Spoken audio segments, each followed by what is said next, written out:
நேர்மையின் மகுடம்.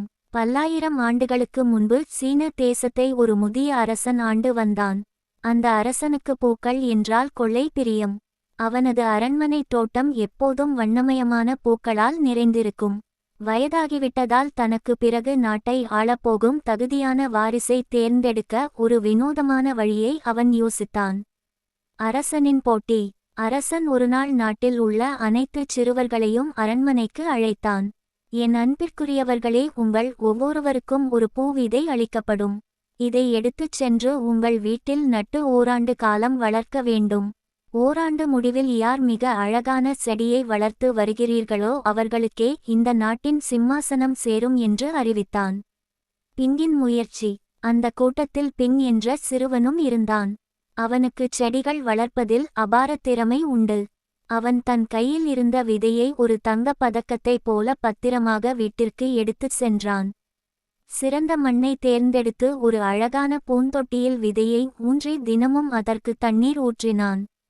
நாள் ஆனது, வாரம் ஆனது, மாதங்களும் கடந்தன. ஆனால் அந்த தொட்டியில் ஒரு சிறு முளை கூட தெரியவில்லை. பிங் கவலைப்பட்டான். செடி வளரவில்லை என்பதற்காக அவன் சும்மா இருந்துவிடவில்லை.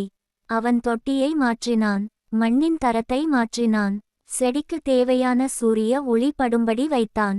ஆனாலும் அந்த விதை அசையவே இல்லை. அரண்மனைக்குச் செல்லும் நாள். ஓராண்டு முடிந்தது. நாடு முழுவதிலும் இருந்து சிறுவர்கள் அரண்மனையை நோக்கி புறப்பட்டனர். அவர்கள் கைகளில் இருந்த தொட்டிகளில் விதவிதமான வண்ணங்களில் வாசனையுள்ள பூக்கள் நிறைந்திருந்தன. பிங் மட்டும் வாடிய முகத்துடன் ஒரு வெறும் மண்ணுள்ள தொட்டியுடன் நின்றிருந்தான்.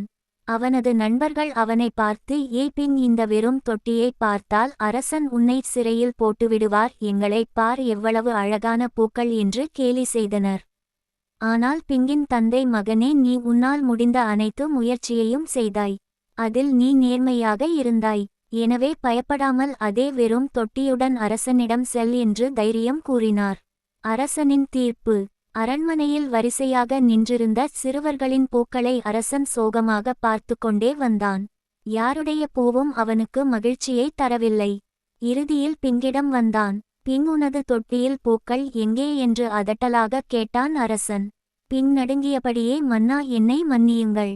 நான் இந்த விதையை வளர்க்க ஓராண்டு காலம் இரவு பகலாக உழைத்தேன். ஆனால் என்ன செய்தும் இது முளைக்கவில்லை. நான் தோற்றுவிட்டேன். என்னை தண்டியுங்கள் என்று உண்மையைச் சொல்லி தலைகுனிந்து நின்றான். அரசன் மெல்ல சிரித்தான். பிங்கை தூக்கி அணைத்துக் கொண்டு மக்களிடம் அறிவித்தான். மக்களே, இதோ உங்கள் அடுத்த அரசன். நான் உங்கள் அனைவருக்கும் கொடுத்தது வேகவைக்கப்பட்ட விதைகள். அவை முளைக்கவே வாய்ப்பில்லை. மற்ற சிறுவர்கள் அனைவரும் விதை முளைக்காததால் வேறு விதையை நட்டு என்னை ஏமாற்றிவிட்டனர். ஆனால் இந்தச் சிறுவன் ஒருவன் மட்டுமே தோல்வி அடைந்தாலும் உண்மையைச் சொல்லும் துணிச்சலுடன் வந்திருக்கிறான். நாட்டை ஆள ஒருவனுக்கு தேவைப்படும் முதல் தகுதி நேர்மைதான். நீதி. வெற்றி பெற வேண்டும் என்பதற்காக சொல்லப்படும் 1000 பொய்களை விட உண்மையை ஒப்புக்கொள்ளும் ஒரு தோல்வி மேலானது. நேர்மை உங்களை உலகமே வியக்கும் உயரத்திற்கு அழைத்துச் செல்லும்.